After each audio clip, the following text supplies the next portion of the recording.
Hi friends, ఈరోజు current affairs. మన మొదటి అంశం WHO నివేదిక అనే అంశాన్ని మనం చూద్దాము. భారత్లో 2022 సంవత్సరంలో 11 లక్షల మంది చిన్నారులు తొలి డోసు టీకాలను పొందలేదన్న ప్రపంచ ఆరోగ్య సంస్థ WHO ఒక నివేదికను కేంద్ర ఆరోగ్య శాఖ శనివారం ఖండించింది. అయితే WHO, అమెరికా రోగనిరోధక నియంత్రణ కేంద్రము CDC సంయుక్తంగా వెలువరించిన ఈ నివేదికను వాస్తవానికి విరుద్ధంగా ఉందని, నిజానిజాలకు ప్రతిబింబించలేలా లేదని పేర్కొన్నది.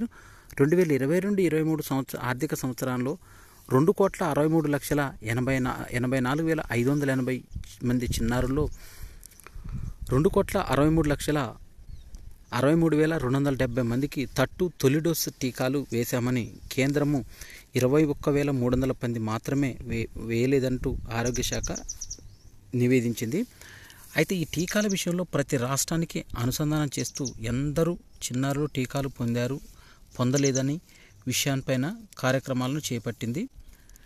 అయితే ఈ విస్తృత కార్యక్రమాన్ని ఇంద్రధనస్సు IMI 3.0 4.0లో భాగంగా 2021-2022 సంవత్సరాల్లో చిన్నారులకు భారీగా టీకాలను అందించామంటూ వెల్లడించింది. 2023లోనూ IMI 5.0 కార్యక్రమం కూడా 5 ఏళ్లలోపు పిల్లలకు టీకాలను ఇచ్చామంటూ తెలిపింది. ఇంద్రధనుష్ కార్యక్రమం ద్వారా ఇప్పటి వరకు 3 కోట్ల చిన్నారులకు టీకాలను అందించామంటూ భారత ఆరోగ్య శాఖ వెల్లడించింది. చంద్రయాన్ 3 మిషన్ భాగస్వామికి పారికర్ యువ శాస్త్రవేత్త అవార్డును అందజేస్తారు. యువ శాస్త్రవేత్తలను ప్రోత్సహించేందుకు గోవా ప్రభుత్వం మనోహర్ పారికర్ యువ శాస్త్రవేత్త అవార్డును నెలకొల్పిన విషయం తెలిసిందే. అయితే తొలిసారిగా ఆ అవార్డును ఇస్రో అనుబంధ UR రావు శాటిలైట్ సెంటర్కు చెందిన డాక్టర్ S మాధవరాజుకు ఇవ్వనున్నట్లు గోవా ముఖ్యమంత్రి ప్రమోద్ కుమార్ సావంత్ ఎక్స్ ట్విట్టర్లో ప్రకటించారు. డిసెంబర్ 13న మనోహర్ పారికర్ విజ్ఞాన్ మహోత్సవ్ పేరుతో జరిగే కార్యక్రమంలో అవార్డు ప్రదానం జరుగుతుందని తెలిపారు. చంద్రయాన్ 3 మిషన్కు సంబంధించిన ఉపగ్రహ పథాన్ని మాధవరాజ్ రూపొందించినట్లు అవార్డు కమిటీ వెల్లడించింది. ఈ అవార్డు గ్రహీతకు నగదు ప్రోత్సాహకంగా 5 లక్షలు లభిస్తాయి.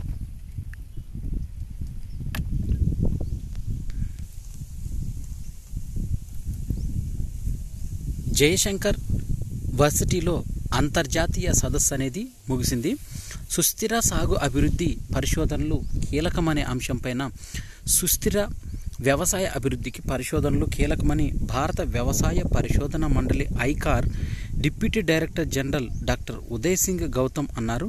మొక్కల ఆరోగ్య నిర్వహణ ఆవిష్కరణలు సుస్థిరత అనే అంశంపైన ప్రొఫెసర్ జయశంకర్ తెలంగాణ రాష్ట్ర వ్యవసాయ విశ్వవిద్యాలయంలో జరిగిన 4 రోజుల అంతర్జాతీయ సదస్సు అనేది శనివారం ముగిసింది. ముగింపు సమావేశాల్లో ముఖ్య అతిథిగా పాల్గొన్న డాక్టర్ ఉదయ్ సింగ్ మాట్లాడుతూ, ప్రధాని మోదీ ఇటీవల ఐకార్ దిశానిర్దేశం చేస్తున్న రానున్న రోజుల్లో వ్యవసాయ అభివృద్ధి అనేది ప్రధాన అంశంగా ఉండకూడదని చెప్పారు. ఈ సదస్సులో ఉత్తమ పరిశోధన పత్రాలను సమర్పించిన వారికి పురస్కారాలను అందించారు. అతిపెద్ద రాకెట్ ప్రయోగం రెండోసారి విఫలమైంది. మళ్లీ పేలిపోయిన స్టార్షిప్ రోదస్సులోకి ప్రవేశించిన ఫలితం దక్కలేదు. మానవులందరూ అంగారకుడు చంద్రుడిపైన పంపేందుకు అమెరికాకు చెందిన స్పేస్-ఎక్స్ సంస్థ ప్రతిష్టాత్మకంగా రూపొందించిన మెగా రాకెట్ స్టార్షిప్ మళ్లీ నిరాశపరిచింది. రెండోసారి కూడా దీని ప్రయోగం విఫలమైంది. శనివారం నింగిలోకి పయనమైన 8 నిమిషాలకే ఈ రాకెట్తో సంబంధాలు తెగిపోయాయి. అనంతరం అది పేలిపోయింది. స్టార్షిప్ బూస్టర్ స్పేస్ క్రాఫ్ట్ 2 దశలున్నాయి. నిర్దేశిత ప్రణాళిక ప్రకారం నింగిలోకి పయనమయ్యాక ప్రధాన రాకెట్ నుంచి బూస్టర్ విడిపోయి గల్ఫ్ ఆఫ్ మెక్సికోలో దిగాలి.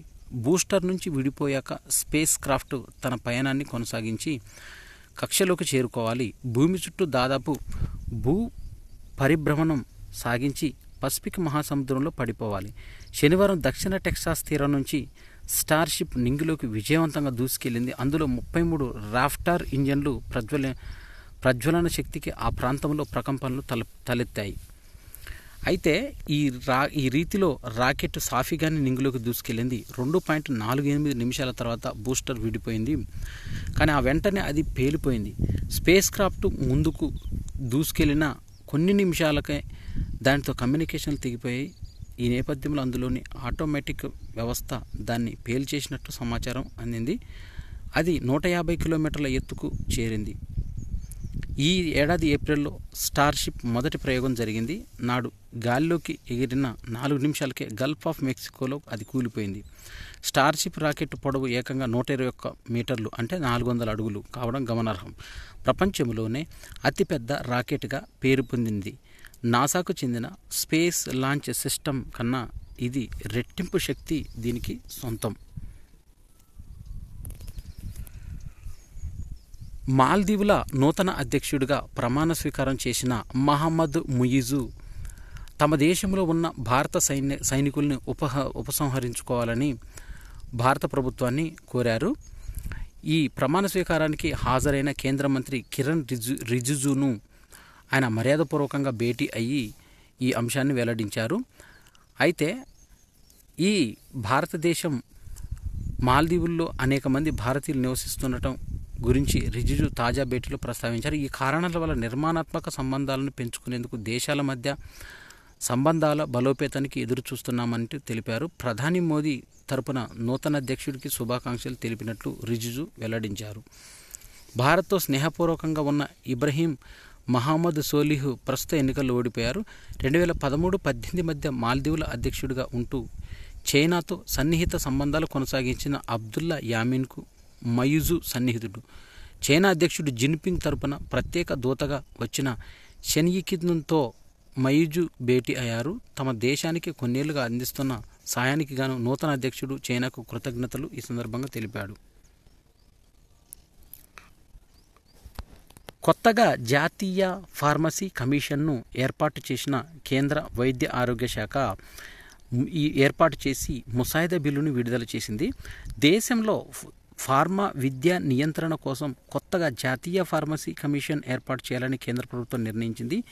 దీనికి సంబంధించిన ముసాయిదా బిల్లును ప్రజాభిప్రాయ కోసం విడుదల చేసింది. ఇప్పుడున్న ఫార్మసీ యాక్ట్ 1948ని రద్దు చేసి ప్రస్తుతం మనుగడలో ఉన్న ఫార్మసీ కౌన్సిల్ ఆఫ్ ఇండియా స్థానంలో జాతీయ ఫార్మసీ కమిషన్ తీసుకురానుంది. ఫార్మసీ విద్యా ప్రమాణాలను పెంచడం, దేశవ్యాప్తంగా అత్యంత నాణ్యమైన ఫార్మసీ నిపుణులు లభ్యమయ్యేలా చూడటం ఈ బిల్లు ప్రధాన ఉద్దేశాలని కేంద్ర ప్రభుత్వం పేర్కొంది. దేశవ్యాప్తంగా అందుబాటులో సమాన స్థాయిలో వైద్య సౌకర్యాలను అందుబాటులోకి తెచ్చి జాతీయ ఆరోగ్య లక్ష్యాలను చేరుకోవడం కోసం ఈ మార్పు చేస్తున్నట్టు తెలిపింది. ఆధునిక పరిశోధనల దిశగా ఫార్మసీ వృత్తి నిపుణుల ప్రోత్సహించేందుకు కొత్త బిల్లును బాటలు వేస్తుంది. అయితే కొత్తగా ఏర్పడే జాతీయ ఫార్మా కమిషన్ ఫార్మసీ విద్యా సంస్థలను క్రమం తప్పకుండా పరిశీలించి పారదర్శకంగా వాటి పనితీరును అంచనా వేస్తుంది. ఫార్మసీ రిజిస్టర్ నిర్వహించేలా నిబంధన విధిస్తారు. ఫార్మసీ సేవల్లో నైతిక ప్రమాణాలు పెంపొందిస్తారు. ఫిర్యాదుల పరిష్కారం కోసం పటిష్ట వ్యవస్థను నెలకొల్పుతారు. కమిషన్ ప్రధాన కార్యాలయం ఢిల్లీలో ఉంటుంది. దీనికి ఒక చైర్మన్, 13 మంది ఎక్స్ అఫిషియో సభ్యులు, 14 మంది పార్ట్ టైం సభ్యులు ఉంటారు. నేషనల్ మెడికల్ కమిషన్ యాక్ట్ 2019 తరహాలోనే ఈ కేంద్ర ప్రభుత్వం జాతీయ ఫార్మా కమిషన్ బిల్లు 2023ను రూపొందించింది. వైద్య ఆరోగ్య విద్యను నియంత్రించే సంస్థలను సంస్కరించి దేశంలోనే నాణ్యమైన వైద్య సేవలను అందుబాటులోకి తేవాలన్న లక్ష్యంతో కేంద్ర ప్రభుత్వం ఈ నిర్ణయం తీసుకుంది. ఈ బిల్లుపైన సలహాలు, సూచనలు, అభ్యంతరాలను ఈమెయిల్కు hrh/moh.fw@nic.in పంపొచ్చంటూ ఈ వైద్య ఆరోగ్య శాఖ తెలిపింది.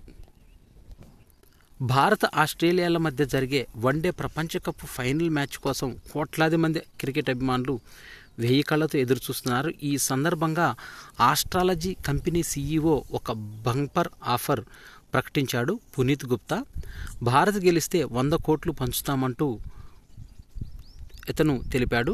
ప్రతి క్రికెటర్కు ఒక ప్లాటు, భాజపా నేత అన్నారు.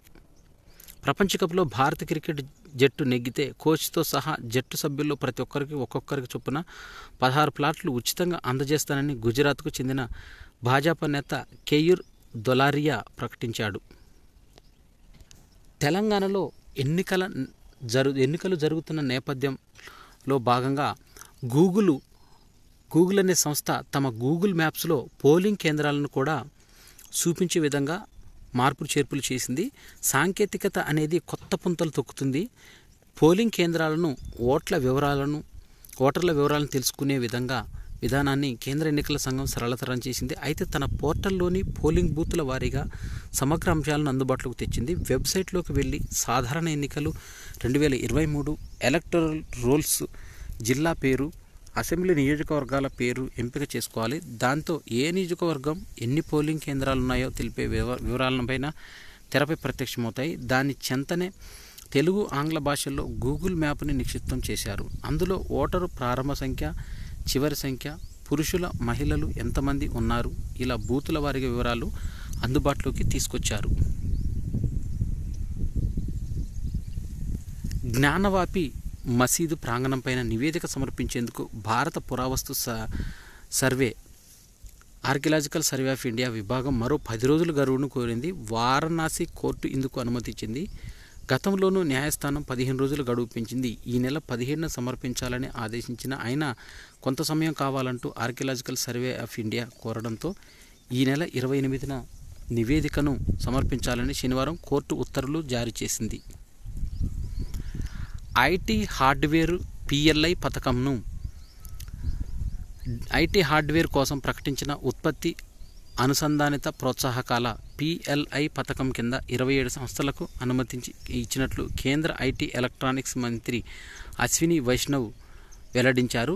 ల్యాప్టాప్లు, ట్యాబ్లెట్లు, వ్యక్తిగత కంప్యూటర్లు, సర్వర్లు, అల్ట్రా స్మాల్ ఫామ్ ఫ్యాక్టర్ పరికరాల ఉత్పత్తిని పెంచేందుకు రూపొందించిన ఈ పథకంతో సంస్థలు 3,000 కోట్ల పెట్టుబడి పెట్టనున్నామని, తద్వారా ప్రత్యక్షంగా పరోక్షంగా 2 లక్షల మందికి ఉపాధి లభించనున్నట్టు తెలిపారు. స్వల్పకాలంలోనే 27 సంస్థలకు అనుమతులు మంజూరు చేశాం.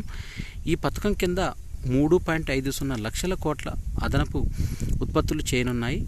23 సంస్థలను వెంటనే ఉత్పత్తులు తయారీకి సిద్ధంగా ఉన్నాయి. మిగిలిన 4 సంస్థలు 90 రోజుల్లో ఉత్పత్తిని ప్రారంభిస్తాయంటూ తెలిపారు.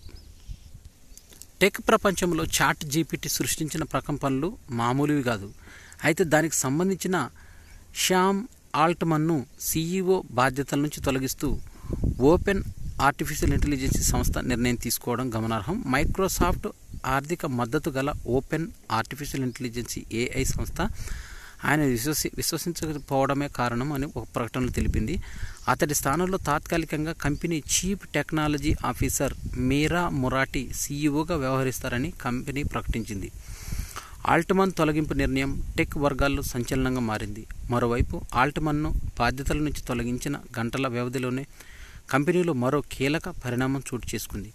ఓపెన్ ఏఐ సహవ్యవస్థాపకుడు, అధ్యక్షుడు గ్రెగ్ బ్రాక్మన్ తన పదవికి రాజీనామా చేశారు. శ్యామ్ ఆల్ట్మన్ను తొలగించిన కారణంగానే గ్రెగ్ తన పదవి నుంచి వైదొలిగాడంటూ తెలిపారు. ఈ విషయాన్ని ఆయనే స్వయంగా ఎక్స్ నివేదికగా తెలిపారు. గత 8 ఏళ్ల నుంచి మేమంతా కలిసి సృష్టించిన అద్భుతాల పట్ల నేను గర్వంగా ఉన్నా.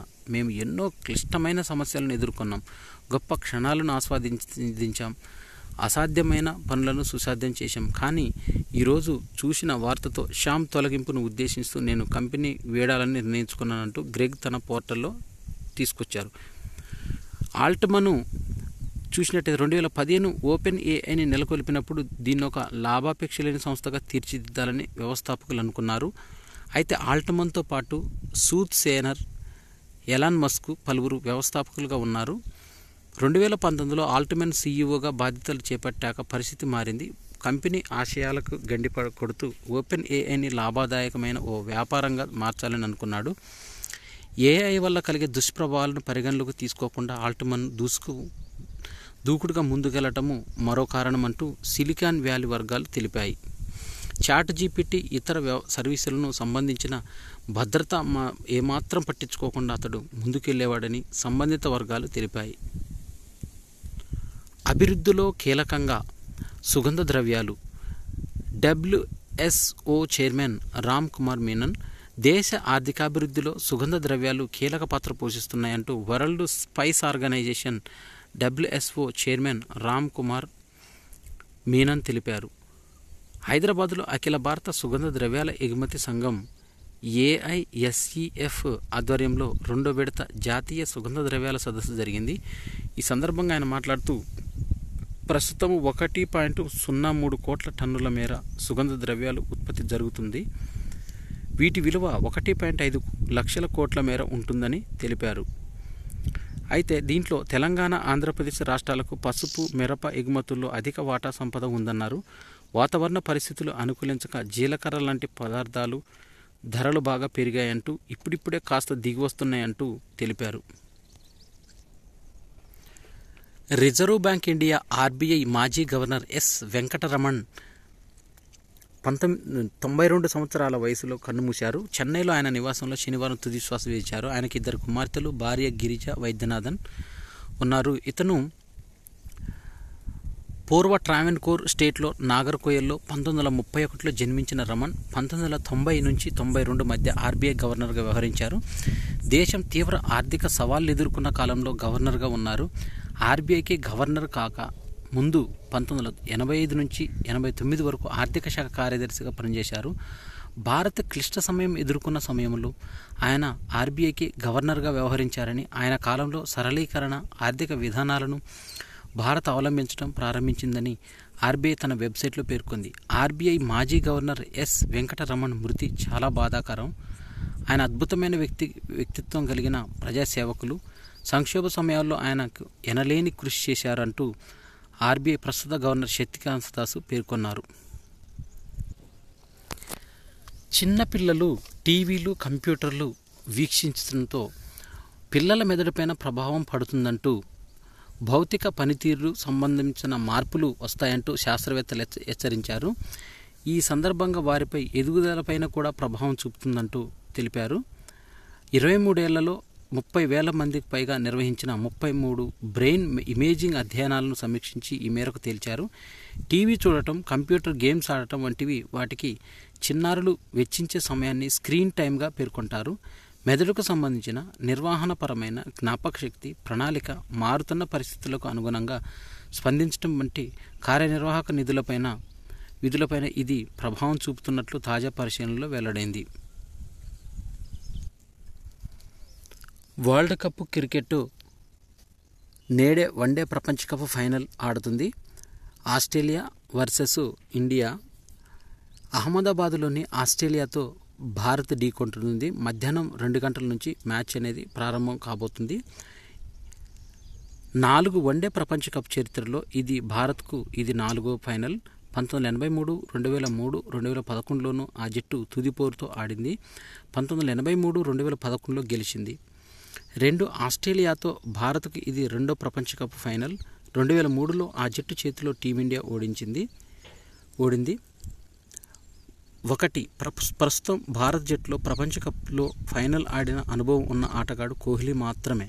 2011లో ప్రపంచ కప్ గెలిచిన జట్టులో అతను సభ్యుడు. మరోవైపు ఆస్ట్రేలియా తరపున Warner, Smith, Maxwell, Starc, Hazlewood ఇప్పటికే ప్రపంచ కప్ ఫైనల్ ఆడారు.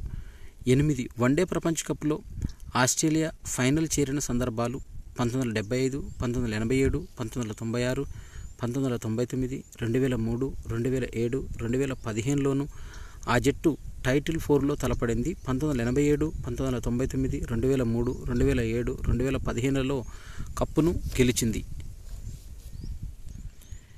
23 టోర్నీల్లో అత్యధిక వికెట్ల వీరుడిగా కొనసాగుతున్న షమి తీసిన వికెట్లు. ఈ ప్రపంచ కప్లో ఇప్పటి వరకు 711 స్కోర్ చేసిన కోహ్లీ చేసిన పరుగులు. అత్యధిక పరుగులు చేసిన బ్యాటర్ అతడే. 5-8 వన్డే ప్రపంచ కప్లో ఆస్ట్రేలియాపై భారత గెలుపోటములు. ఈ 2 జట్లు 13 మ్యాచ్ల్లో తలపడగా భారత్ 5, ఆస్ట్రేలియా 8 సార్లు గెలిచాయి. చివరగా ఈసారి ప్రపంచ కప్ లీగ్ మ్యాచ్లో ఆసీస్ను 6 వికెట్ల తేడాతో టీమిండియా ఓడించింది. 2011లో అహ్మదాబాద్లో జరిగిన క్వార్టర్ ఫైనల్లో టీమిండియా ఆస్ట్రేలియాను ఓడించడం విశేషం. 1983 Mumbai to New York via London భారత క్రికెట్ను మలుపు తిప్పిన 1983 ప్రపంచ కప్ విజయం జట్టుల్లో ఆటగాళ్లతో సహా ఎవరు ఊహించనిదే. ప్రపంచ కప్ కోసమని భారత ఆటగాళ్లు లండన్ వెళ్లారు. కానీ వాళ్ళు అసలు ప్రణాళిక వేరే. ముంబై నుంచి న్యూయార్క్, అమెరికాకు విహారయాత్రకు వెళ్లాలని ఆటగాళ్లంతా ప్రణాళిక వేసుకున్నారు. ఎలాగో కెప్టెన్ కపిల్ దేవ్ పట్టుదల, ఆత్మవిశ్వాసం, ధైర్యంతో అద్భుతమే జరిగింది. 175 పరుగుల అద్వితీయ ఇన్నింగ్స్లో మరో మైలురాయి. రెట్టించిన స్ఫూర్తితో భారత్, ఆస్ట్రేలియా, ఇంగ్లాండ్ చిత్తు చేసి ఫైనల్కు చేరుకుంది. చివరికి ఫైనల్లో విండీస్ను మట్టి కరిపించి భారత్ చారిత్రాత్మక విజయం సాధించింది. 2011లో భారత్, శ్రీలంక, బంగ్లాదేశ్ ఉమ్మడిగా ఆతిథ్యమిచ్చిన 2011 ప్రపంచ కప్ టీమిండియాకు ప్రత్యేకంగా నిలిచింది. 2011 వరల్డ్ కప్ ప్రపంచానికి ఎలుగెత్తి చాటారు. శ్రీలంక బౌలర్లకు సింహస్వప్నంలా నిలిచారు. గంభీర్ అండతో జట్టును గెలిపించారు. సహజ సిద్ధమైన ప్రతిభ, ధైర్యం, తెగువ, నాయకత్వ లక్షణాలతో ధోని అనితర సాధ్యమైన ఘనతను 2011లో సాధించారు. నేడు వరల్డ్ కప్ ఫైనల్లో ఆస్ట్రేలియాతో భారత్ ఢీకొట్టుతున్న తరుణంలో 1983, 2011లో ఛాంపియన్గా నిలిచిన భారత జట్టు ఈసారి భారత్ మళ్లీ గెలిస్తే తన ఖాతాలో 3వ వరల్డ్ కప్ చేరుతుంది. గతంలో 5 సార్లు ట్రోఫీని అందుకున్న ఆస్ట్రేలియాతో 6వ టైటిల్ పైన గురిపెట్టనుంది. 130,000 మంది అభిమానులతో ఆదివారం నరేంద్ర మోడీ స్టేడియంలో ఈ ఫైనల్ మ్యాచ్ అనేది జరుగుతుంది. ఇవి నవంబర్ 19కి సంబంధించిన కరెంట్ అఫైర్స్. ఈ వీడియో నచ్చినట్టయితే లైక్ చేయండి. నా ఛానల్ని సబ్స్క్రైబ్ చేసుకోవడం ద్వారా నేను చేసే వీడియోస్ అన్నీ కూడా మీకు నోటిఫికేషన్ రూపంలో పెడతాయి. ఈ వీడియోను కాంపిటేటివ్ ఎగ్జామ్కి ప్రిపేర్ అయ్యే అభ్యర్థులకు షేర్ చేయండి. Thanks for watching.